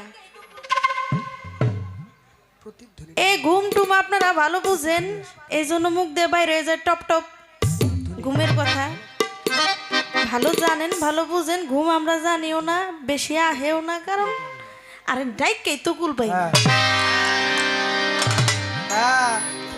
ঘুমের বেশি একটা অভ্যাস নাই, এই জন্য ঘুমের কারো ঘুমে না ধরলে এর কাছে যাই, ঘুমে না ধরলে এর কাছ থেকে পরামর্শ নিয়েন কিভাবে ঘুম আসে।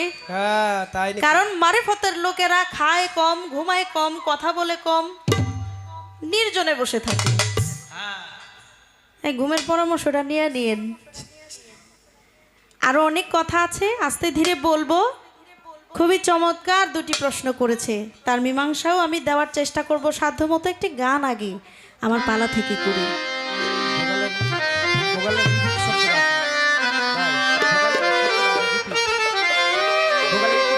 কথা বলেছে বুড়িগঙ্গার পানি,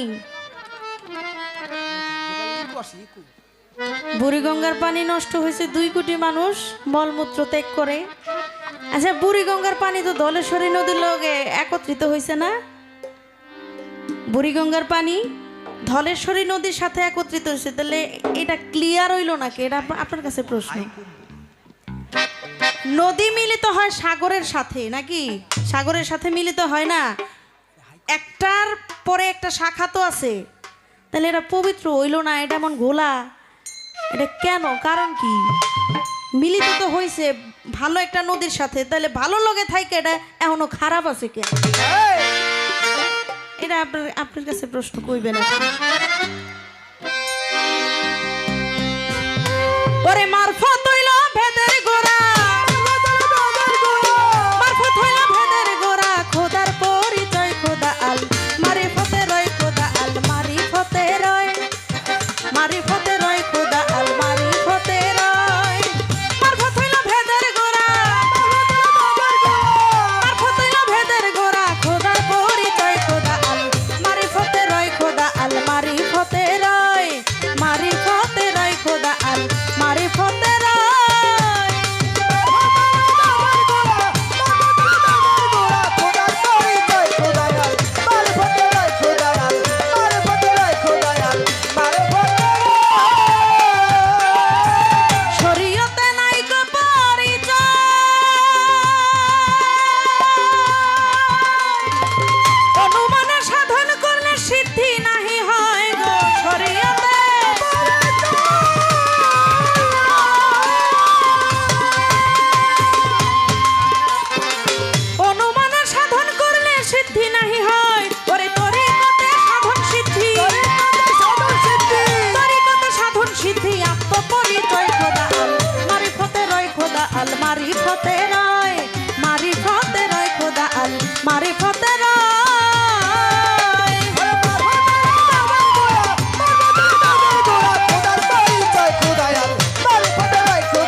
সে চিনেছে দয়াল নবী অন্য চিনবে কেন গো এ জগতে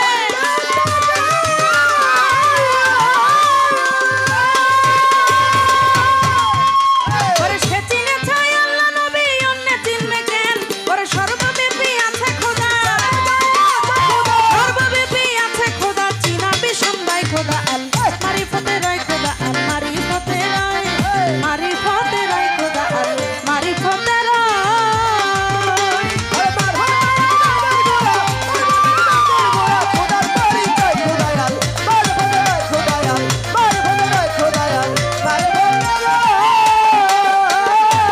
খোদা ছাড়া শেষবার তো হারাম চিনিয়া করিলা সাজদা পাইবা আরাম গো খোদা ছাড়া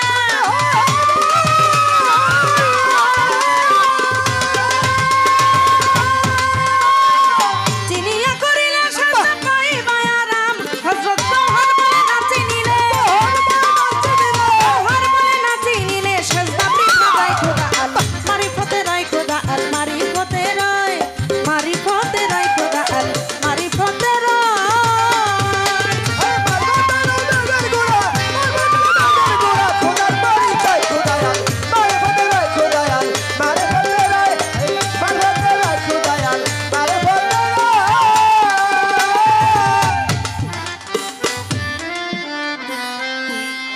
যেভাবে তে আসরেতে চলিতেছে পাল্লা আপনারা বসে বসে করবেন আল্লাহ আল্লাহ এভাবে তে আপনারা থাকিলে নীরব নীরব থাকলে মনের কথা বলা হবে সব আর যদি মাঝে মধ্যে ওঠা বসা হয় ওঠা বসা হইলে কি আর গানে মজা রয় মাঝে মধ্যে হাত তুলিয়া করলে একটু দোয়া আপনাদের দোয়া পেলে হবে রে গান গাওয়া আমায় যেভাবেতে প্রশ্ন করে প্রশ্ন মন্দ না আমি ধীরে ধীরে তাহার কথার করব বর্ণনা আমায় যেভাবেতে কথা বলে কথা ভুলি নাই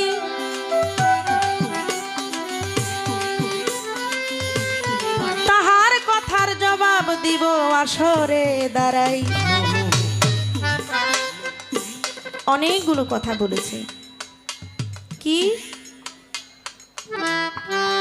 তুমি তো ওজোর পানি খুঁজা পাও না তোমার জামাই রে কইও 2 ঘন্টা পিটাইতে পিটাইলে চোখ দিয়ে পানি বের হবে আর ওই পানি একটা পাত্রের মধ্যে রাখো ওই পানি দিয়া পরে ওজু কইরা নিও আচ্ছা আপনি কি ভালো হইবেন না হ্যাঁ আপনি কি ভালো হইবেন না নিয়ত করছেন আচ্ছা এই কথা তো আপনি সহজভাবেও বললে পারতেন যে চোখের পানির চাইতে পবিত্র পানি এই পৃথিবীতে আর নাই এটা সহজভাবে বললে আপনাকে বুঝতে সুবিধা হইতো না অবশ্যই অবশ্যই দেখেন কত বড় ফোনটা ওই জামাই রে কয়ে 2 ঘন্টা পিটাইতে পরে চোখ দিয়ে পানি বের হইব আর ওই পানি পাত্রের মধ্যে রাখো পরে ওযু হয়ে যাবে আরে জামাই রে কমু কি আপনারা যা শুরু করছেন আপনাকে পিটানি ঠেলাই তো থাকতে পারি না হ্যাঁ আপনাকে পিটানি ঠেলাই তো থাকতে পারি না আবার ঘরের মানুষকে কখন পিটাইবো হ্যাঁ পৃথিবীতে এই চোখের পানির চাইতে পবিত্র পানি আর নাই 2 ফোঁটা চোখের পানি দিয়ে আল্লাহকে সন্তুষ্ট করা যায় মহর্ষি মনমোহন দত্তের একটি কালাম আছে 2 চোখের জ্বালা প্রাণের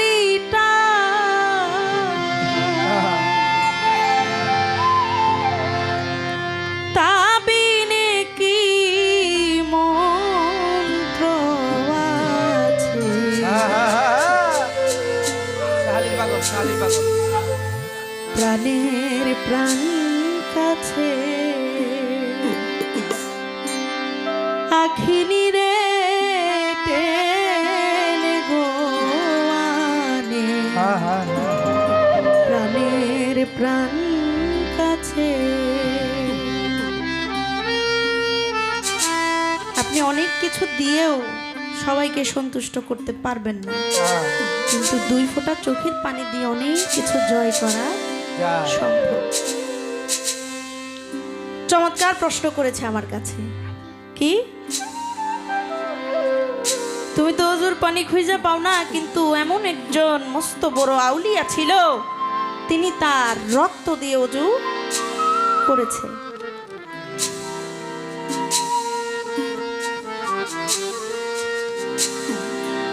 তার নাম কি বলতে হবে। আরেকজন ব্যক্তি তিনি বলেছিলেন যে আমাকে ছোট ছোট পাথর মেরো। কেন?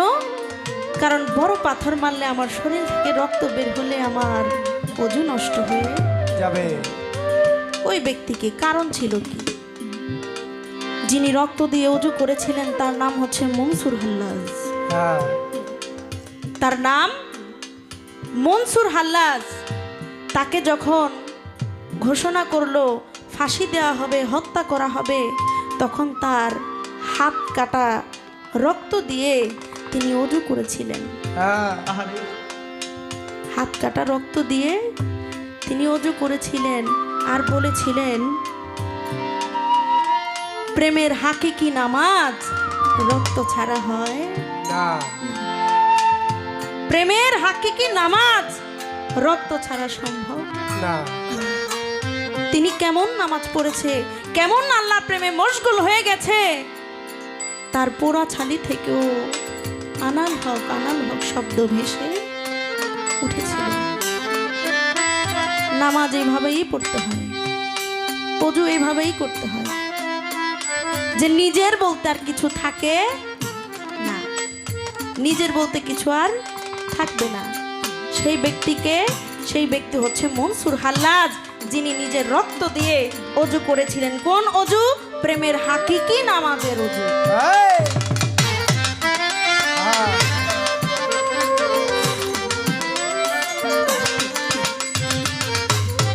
আরেকটা প্রশ্ন কি বলেছে? আমাকে ছোট ছোট পাথর মেরো, ছোট ছোট পাথর মেরো, বড় পাথর আমাকে মাইরো না। ওই ব্যক্তি এমন ফানাফিল্লা হয়ে গেছে, এমন মশগুল হয়ে গেছে আমার স্রষ্টার প্রতি, তিনি মনে মনে ভাবে আমি যে মানুষের যে রক্ত মাংস থাকে আমার ভিতরে তাও নাই, আমার ভিতরে তাও নাই। যদি থাকে তাহলে আমি এখনো আমার প্রভুর প্রতি ফানাফিল্লা হতে পারলাম না। তখন তিনি বলেছে, আমাকে ছোট ছোট পাথর মাইরো, আমাকে ছোট ছোট পাথর মাইরো, কারণ বড় পাথর মারলে যদি আমার দেহ থেকে এক বিন্দু রক্ত বের হয় তাহলে আমার মনে হবে যে আমি এখনো আমার প্রভুর প্রতি বিলীন হইতে পারি।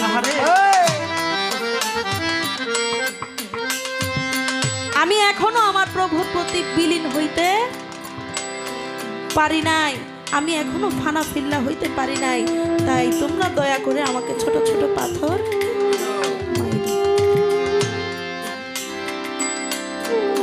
এই তো তাহার কথা ছিল,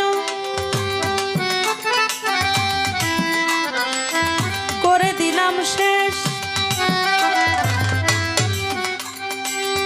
এবার আমি তাহার কাছে করিব জিজ্ঞেস।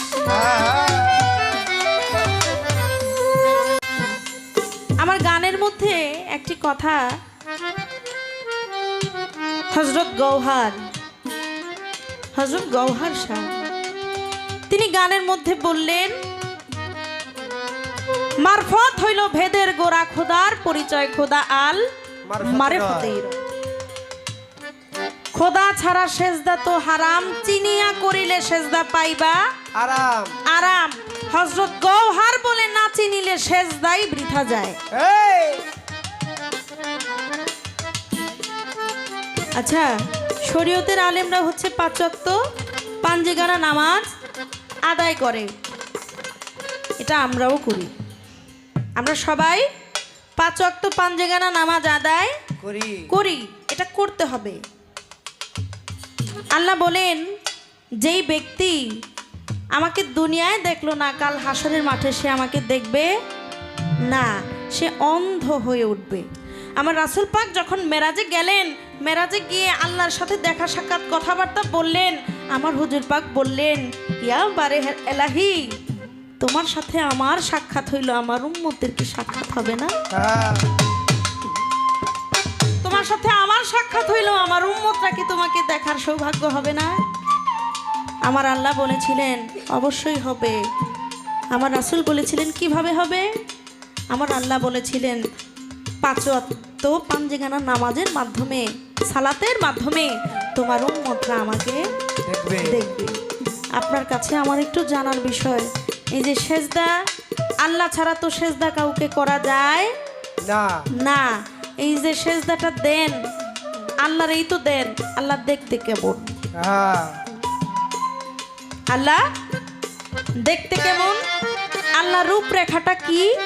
ছোট্ট করে আপনার কাছে একটু জানার থাকলো।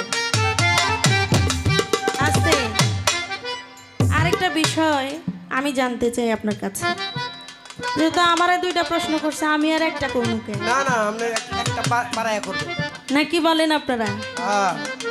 আপনার কাছে একটু জানতে চাই, শরীয়তে জায়েজ এমন 2টি কাজ, শরীয়তে জায়েজ, কিন্তু এটা আমার আল্লাহও পছন্দ করে না, নবীও পছন্দ করে না।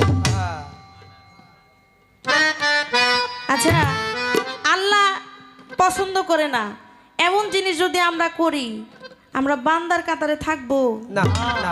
থাকবো না। এমন জিনিস আমার নবী পছন্দ করে না, তাহলে আমরা কি উম্মতের কাতারে থাকবো? কিন্তু তারপরেও শরীয়তে সেটা জায়েজ আছে। আপনার কাছে জানতে চাই, কোন 2টা জিনিস শরীয়তে জায়েজ কিন্তু এটা আমার আল্লাহ নবী কেউই পছন্দ করে না? এই ছোট্ট করে আপনার কাছে আমার জানার বিষয়।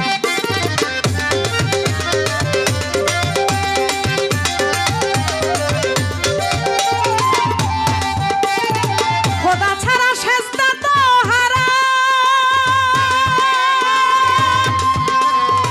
জিনিয়া করিলে সেজদা পাইবা আরাম গো। খোদা ছাড়া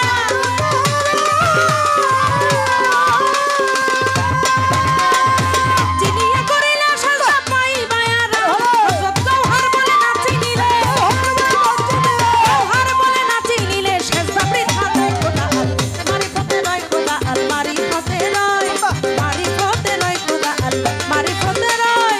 মারফত হইল ভেদের গোড়া, মারফত হইল ভেদের গোড়া, মারফত হইল ভেদের গোড়া। খোদার পরিচয় খোদা, আল মারিফতে নয় খোদা, আল মারিফতে নয়, মারিফতে নয় খোদা, আল মারিফতে নয়, মারিফতে নয় খোদা, আল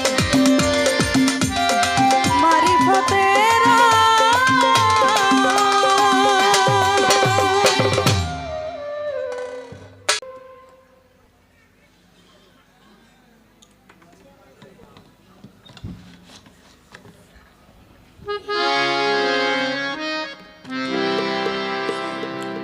পালা থেকে একটি গান আমি রাখলাম, চমৎকারভাবে আমাদের সরকার সাহেব পালা থেকে একটি গান করে বলতেছে, আমি রশিদ সরকারের ভাও ধরছি। আরে গান না, আপনারা তো, আমি কিছু কমু না, কারণ আমাদের মন অনেক উদার। আমি চাই আপনি গান, আপনারা প্রচার প্রসার করলেই তো আমাদের ভালো লাগে। আপনারা গান, আপনাদেরকে সুযোগ দিছি, কিন্তু আপনারা তো নিতে পারে না। ওই যে দিলে কি হইব, ফিরাইয়া পড়ে।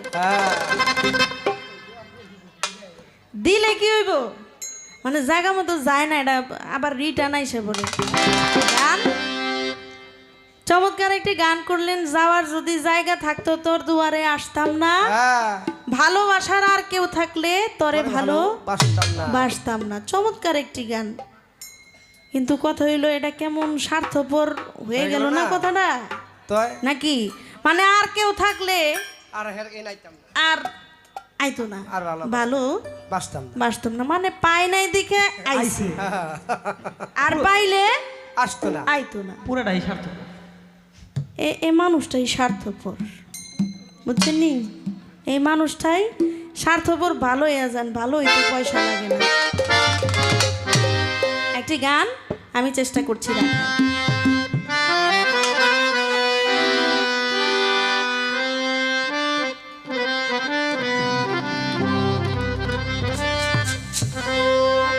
ওরে যে আমার করবে রে বাবা যা। ও, যে আমারে করবে আদর, তারে যাইয়া কোথায় পাই, ও, কার কাছে যাই আরে প্রাণ হ্যাঁ, কান জুড়াই।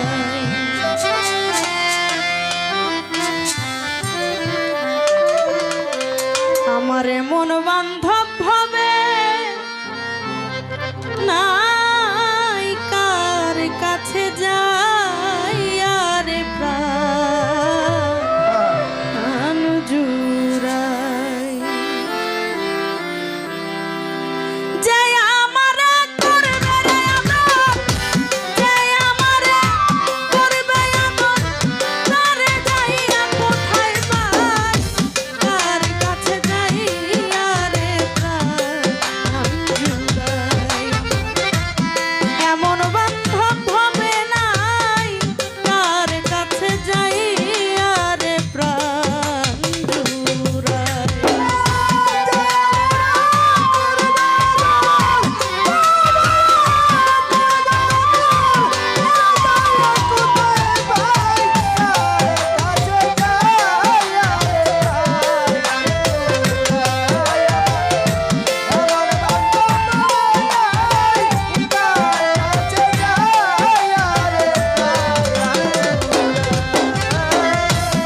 ভাই বন্ধু আত্মীয় স্বজন রে সবাই আদর করে,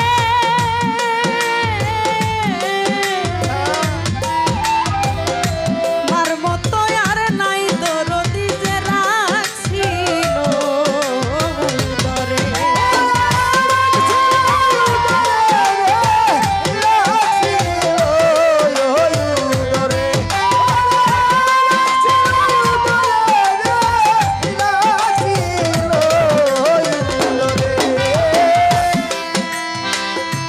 এই যে কিছুদিন আগে দৌলদিয়া ঘাটে যে বাস পানিতে পড়ে গিয়েছিল, কত মানুষ মারা গিয়েছে। তার আগে হয়েছে সদরঘাট লঞ্চ ঘাটে ট্রেন দুর্ঘটনা, তারপর হলো দৌলদিয়া ঘাটে। একজন মা সন্তানকে বের করে দিছে, কিন্তু নিজে বের হইতে পারে নাই। পারেনি। ছোট্ট বাচ্চা, বাচ্চা তো মনে করছে যে মা যখন আমারে বের করে দিছে মাও তো বের হয়ে যাবে, কিন্তু যখন উপরে উঠে সবাই রে দেখে, কিন্তু মায়েরে তো আর দেখে না। মায়েরে দেখে না। আচ্ছা আপনারা দেখেন তো, ওই বাচ্চাটাকে কেউ কম আদর করছে? বাচ্চাটা যখন ডাঙায় উঠলো সবাই আদর করছে না ওরে, কিন্তু বাচ্চাটা কান্নাকাটি শুরু করছে। কেউ কিন্তু আদর কম করে না, কিন্তু মার মতো আদর তো আর সবার কাছে পায় না। মার মতো আদর সবার কাছে পায় না, পায় না। সবাই রে দেখে, কিন্তু মায়ের ওই মুখটা তো আর দেখে না।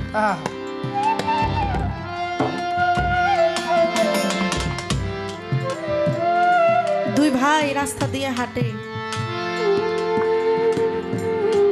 ছোট ভাই বড় ভাইকে বলে, ভাইয়া তুমি বলো তো পৃথিবীতে সব থেকে ভারী বস্তু কি? বড় ভাই বলে, তুই যখন প্রশ্ন করছস তুই আগে বল যে পৃথিবীতে ভারী বস্তু কি?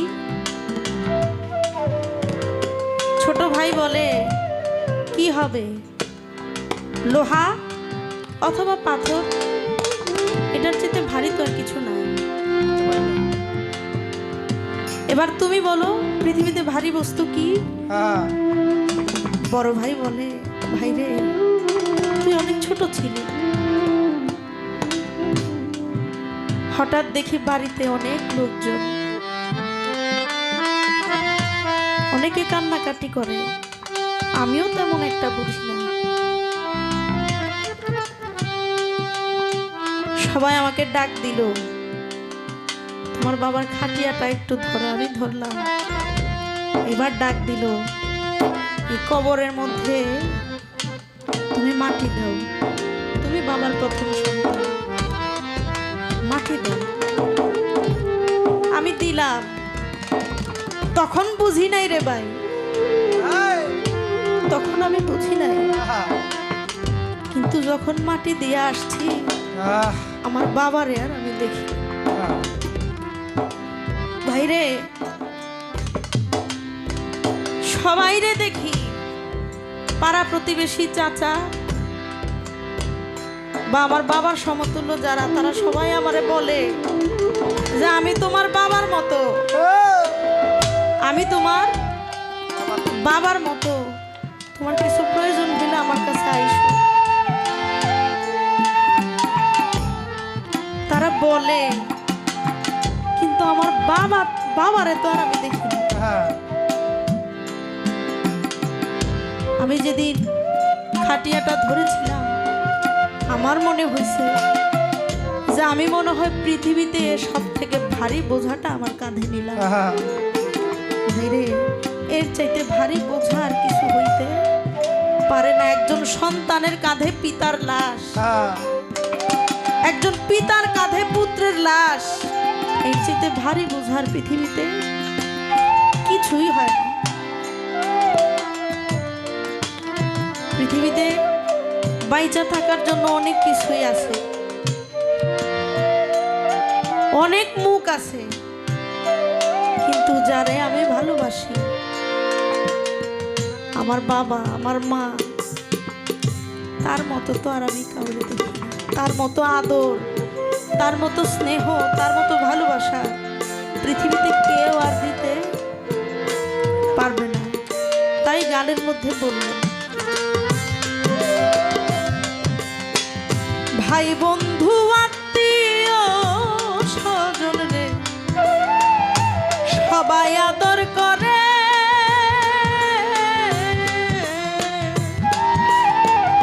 মার মতো আর নাই দরদি যে রাখছিল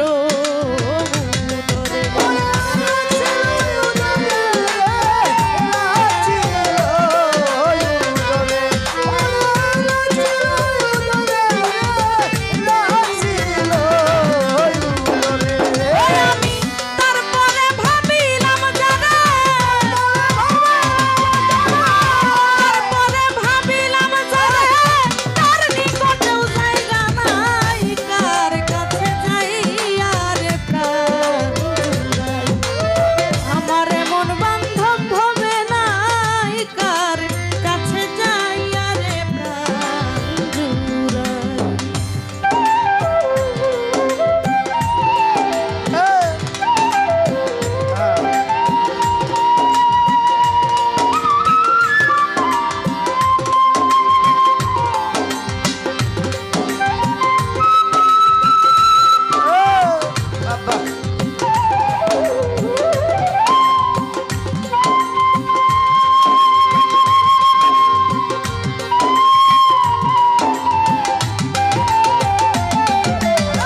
ঘটলো না জীবন